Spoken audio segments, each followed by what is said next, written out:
নমস্কার প্রিয় বাংলাভাষী।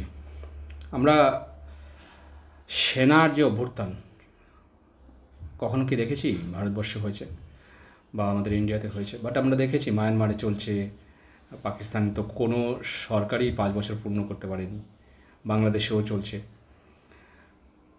আমরা এই সেনা অভ্যুত্থান নিয়ে একটু আলোচনা করব আজকে।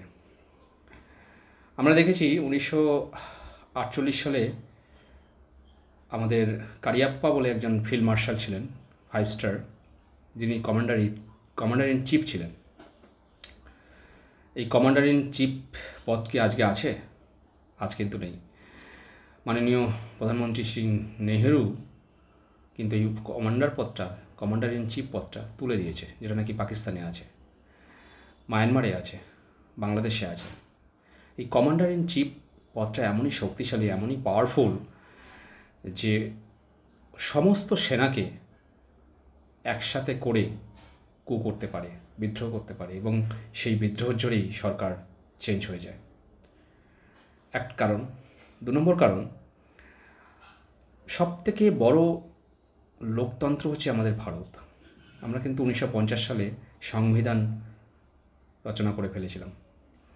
এই 1950 সালের সংবিধানটা আমরা বেশ কিছু বড় বড় ডেমোক্রেটিক কান্ট্রি থেকে, যেমন ধরুন আমেরিকা, ব্রিটেনকে তো আমরা বরাবরই ফলো করি, কারণ 1957 সালের যে সিপাহী বিদ্রোহ, সেই সিপাহী বিদ্রোহ থেকে কিন্তু ব্রিটেন একটা সিপাহীদের নিয়ে, সৈন্যদের নিয়ে আলাদা করে একটা রুলস তৈরি করেছিল, এবং সেই রুলস কিন্তু আজও চলছে আমাদের ইন্ডিয়াতে। কারণ সেই রুলসটা এত ভালো রুলস, এবং আমাদের যেহেতু ভারতবর্ষ বিভিন্ন জাতির, বিভিন্ন স্টেট, বিভিন্ন ভাষার দেশ, এবং এখানে 7টা রেজিমেন্টকে সৈন্য দ্বারা ভাগ করেছে, এমনভাবে ভাগ করেছে যে এই 7জনকে একসাথে করার মতো এই কমান্ডার ইন চিফ নেই।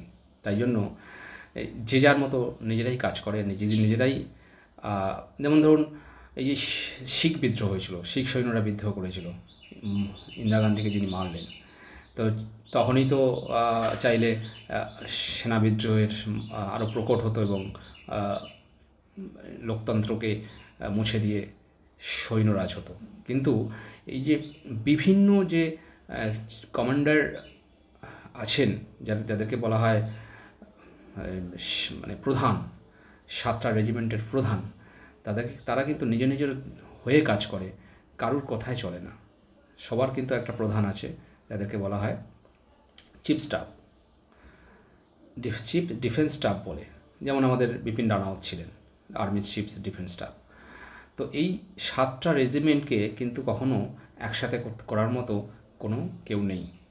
তো সেই জন্য এই কমান্ডার ইন চিফ পদটাকে সরিয়ে দেওয়া হয়েছিল, এবং আরেকবারই মাত্র যিনি হচ্ছেন আমাদের 1971 সালে বাংলাদেশের মুক্তিযোদ্ধার জন্য, বাংলাদেশ স্বাধীনের জন্য পাকিস্তানের সাথে লড়েছিলেন, সেই মাননীয় শ্যাম। তো তিনি ফিল্ড মার্শাল হয়েছিলেন, 5 স্টার হয়েছিলেন, কিন্তু কমান্ডার ইন চিফ কিন্তু তিনি হননি।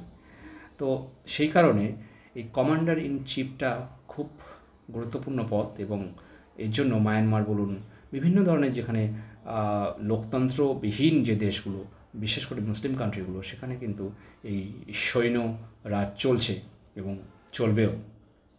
2 নম্বর কারণ, এই যে কংগ্রেস দ্বারা যে প্রায় 50-60 বছর যে শাসন করা হয়েছে ভারতবর্ষে, এই কংগ্রেসের কিন্তু স্থাপিত হয়েছিল 1885 সালে। তো সেখানে মুসলিম লীগের যে মোহাম্মদ আলী জিন্নাহ, মুসলিম লীগ কিন্তু স্থাপিত হয়েছিল 1940 সালে। তো মোহাম্মদ আলী জিন্নাহ, যিনি নাকি পাকিস্তানের মাং করেছিলেন, পাকিস্তানের দাবি করেছিলেন, তিনি জানতেন না যে পাকিস্তান অ্যাকচুয়ালি কেন দাবি করলেন। উনি কিন্তু জানতেন না। উনি বললেন যে না, আমাদের আলাদা দেশ হতে হবে। তাই যদি হতো তাহলে সমস্ত মুসলিমরা কিন্তু যায়নি, তাহলে ওটা আলাদা দেশ বলে যে ডিমান্ড করেছিল, কিন্তু সেই রকম কোনো গুরুত্বপূর্ণ তথ্য ওনার কাছে ছিল না। তাই সেই জন্য উনি জানতেন না যে পাকিস্তানটা নিয়ে আমরা কী করব। জাস্ট লাগবে আমাকে একটা প্রধানমন্ত্রী হতে হবে, আমার অন্য দেশ না হলে, যেহেতু ওখানে আমাদের জওহরলাল নেহরু প্রধানমন্ত্রী হচ্ছে, তা আমাকে তো প্রধানমন্ত্রী একটা হতেই হবে, সেই কারণে একটা আলাদা দেশের প্রধানমন্ত্রী। কিন্তু উনি দেখবেন প্রায় সঙ্গে সঙ্গেই মারা যান। সঙ্গে সঙ্গে মারা যাওয়ার পরে পাকিস্তান কিন্তু দিশেহারা হয়ে যায়, কারণ কোনো ঠিকঠাক নেতা ছিল না। কিন্তু সেই হিসাবে সৈন্য কিন্তু অনেক অনেক অনেক পরিণত সৈন্য ছিল, অনেক এক্সপিরিয়েন্স সৈন্য ছিল। কারণ দেশভাগের সময় মানে রেশিও অনুসারে পাকিস্তানে যা সৈন্য দেওয়ার কথা ঠিক ততটাই সৈন্য দিয়েছিল, এবং সেই সৈন্য কিন্তু ইংরেজের আমলে ট্রেন্ড সৈন্য, এবং তারা অনেক বেশি যে পাকিস্তানের যে রাজনীতিবিদ আছে তাদের থেকে অনেক বেশি পরিপক্ক, এবং তারা দেখলো যে এরা তো দেশ চালাতে পারছে না, এদের তো কোনো অভিজ্ঞতাই নেই, চলো তোরা তো পাচ্ছিস না, চলো আমরাই চালাই। এবং এই করেই কিন্তু পাকিস্তান বা বাংলাদেশ যেহেতু পাকিস্তান থেকে হয়েছে, বাংলাদেশও তাই। 3 নম্বর কারণ, আমরা দেখেছি যে আমাদের যে কনস্টিটিউশন আমরা 1950 সালে বানিয়েছিলাম, কিন্তু পাকিস্তান বানিয়েছিল 1976 সালে। কনস্টিটিউশন বানাতেই তাদের এত সময় লেগে যায়। এবং আমরা বিভিন্ন যে ডেমোক্রেটিক কান্ট্রি, যেটা বলতে বলতে থেকে গেল, বিভিন্ন ডেমোক্রেটিক কান্ট্রি থেকে আমরা যেমন 1948 সালে 10 ডিসেম্বর ফ্রান্সের প্যারিসে একটা 58টা দেশ নিয়ে একটা কনভেনশন হয়েছিল। কনভোকেশন যেটা বলে, মানে সেখানে রচিত হয়েছিল হিউম্যান রাইটস নিয়ে কনস্টিটিউশন। হিউম্যান রাইটস একটা বড় কনস্টিটিউশন, একটা বড় পার্ট। আমরা বিইং এ হিউম্যান রাইটসটা যদি না থাকতো তাহলে কিন্তু ওই স্বৈরাচারী শাসন, বিভিন্ন দেশে যে স্বৈরাচারী শাসন, বিশেষ করে মুসলিম কান্ট্রিগুলো, মধ্যপ্রাচ্যে যে মুসলিম কান্ট্রিগুলো, সেখানে কিন্তু স্বৈরাচারী শাসন হচ্ছে, এবং হিউম্যান বিইং মানে কোনো হিউম্যান রাইটস কিন্তু সেখানে উল্লঙ্ঘন হয়। কিন্তু আমাদের দেখবেন ইন্ডিয়াতে এই হিউম্যান রাইটস উল্লঙ্ঘন হয় না, কারণ আমরা ওই 58টা দেশের মধ্যে আমরাও ছিলাম যারা নাকি মানে স্বাক্ষর করেছিলাম।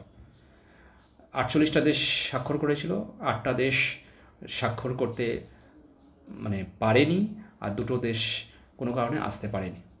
58টা দেশের মধ্যে 48টা দেশ স্বাক্ষর করেছিল, এবং এই বৃহত্তম যে কনস্টিটিউশন তখন মানে হিউম্যান রাইটসকে প্রাধান্য দিয়ে বানানো হয়েছিল 1948 সালে 10 ডিসেম্বর ফ্রান্সের প্যারিসে, এবং সেটাকে কিন্তু সারা বিশ্বে এখন মান্যতা পেয়েছে, এবং ভারতবর্ষ তো কপি করেছেই। ভারতবর্ষ পৃথিবীর বৃহত্তম ডেমোক্রেটিক দেশ, বাট আপনি দেখবেন যে আমেরিকা বলে যে আমরাই সবথেকে পুরনো, বাট এমন কিন্তু নয়, কারণ আমেরিকার এই রাষ্ট্রপতি ট্রাম্পকে কিন্তু গুলি করা হলো।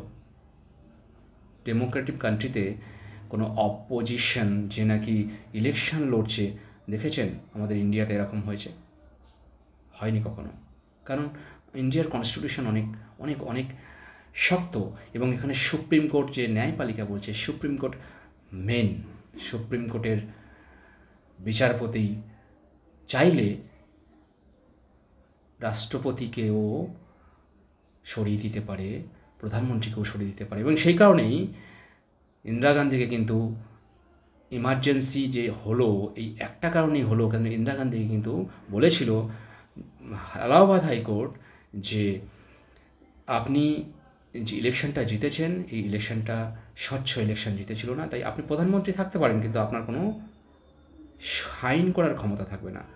একটা প্রধানমন্ত্রী যে সাইন করার ক্ষমতা নেই, মানে সেটা ছোটো প্রধানমন্ত্রী, ছোটো জগন্নাথ।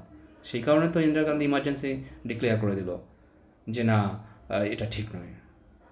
ন্যায়পালিকা বা সুপ্রিম কোর্ট বা হাইকোর্ট বা আমাদের বিচার ব্যবস্থা, আমাদের কনস্টিটিউশন অনেক অনেক বেশি শক্ত, এবং সেনারা আমাদের অনেক বেশি দেশপ্রেমিক, এবং সেনারা রাজনীতিতে আসতে একেবারেই চায় না। তারা চায় আমরা দেশের জন্য, দেশের মানে সুরক্ষার জন্য আমরা কাজ করব, রাজনীতি আমাদের নয়। রাজনীতি যারা করছে তারা কিন্তু সত্যি রাজনীতিবিদ, এবং অনেক অনেক বেশি পুরানো, অনেক বেশি অভিজ্ঞ, এবং যেটা পাকিস্তানে ছিল না। পাকিস্তান ওই মোহাম্মদ আলী জিন্নাই একমাত্র ছিল যে নাকি পুরো অভিজ্ঞ নয়, এবং মায়ানমারেও নেই, কারণ মায়ানমারও তো একসময় ভারতবর্ষের অধীনে ছিল, ইংরেজের অধীনে ছিল, তো মায়ানমারও তো ভাগ হলো, যেটা ব্রহ্মদেশ ছিল আগে। তো এইসব কারণে আমরা দেখছি যে সবথেকে ভালো আমরা আছি। আমরা হিউম্যান রাইটস অনেক বেশি, মানে হিউম্যান রাইটস বলতে এই যে হিউম্যান রাইটসের মূল যে 5টা অধিকার সেটা হচ্ছে খাদ্য, আমরা জানি 5 খাদ্য, বস্ত্র, বাসস্থান, আর শিক্ষা, আর হেলথ। এই 5টা জিনিস আমরা কিন্তু এই ইন্ডিয়ান কনস্টিটিউশন কিন্তু ওই 1948 সালে 10ই ডিসেম্বর যেটা কনভোকেশন হয়েছিল, যেটা মিটিং হয়েছিল 58টা দেশ মিলে, সেটাকে কিন্তু কপি করছে, বিভিন্ন দেশের কনস্টিটিউশনকে কপি করেছে। এবং আমরা নিজেরা কিছু রচনা করেছি, রচনা করে দেখেছি যে সবথেকে জটিল, সবথেকে ভালো এবং যে বিচার ব্যবস্থায় কোনো নির্দোষ যাতে সাজা না পায় তার মূল একটা কারণ রেখে আমাদের কিন্তু বিচার ব্যবস্থা এত শক্ত করা হয়েছে এবং কনস্টিটিউশন শক্ত করা হয়েছে যে ইন্ডিয়ার সব থেকে লোকতন্ত্র থেকে শুরু করে সব থেকে ভালো একটা সংগঠিত দেশ, যা অন্য কোনো দেশ আজও অব্দি নেই। নাহলে যদি সেরকম হতো তাহলে ইউএসএতে ওই ইলেকশনের আগে আগে ট্রাম্পের কে আক্রমণ করা হতো না, গুলি চালানো হতো না। নমস্কার।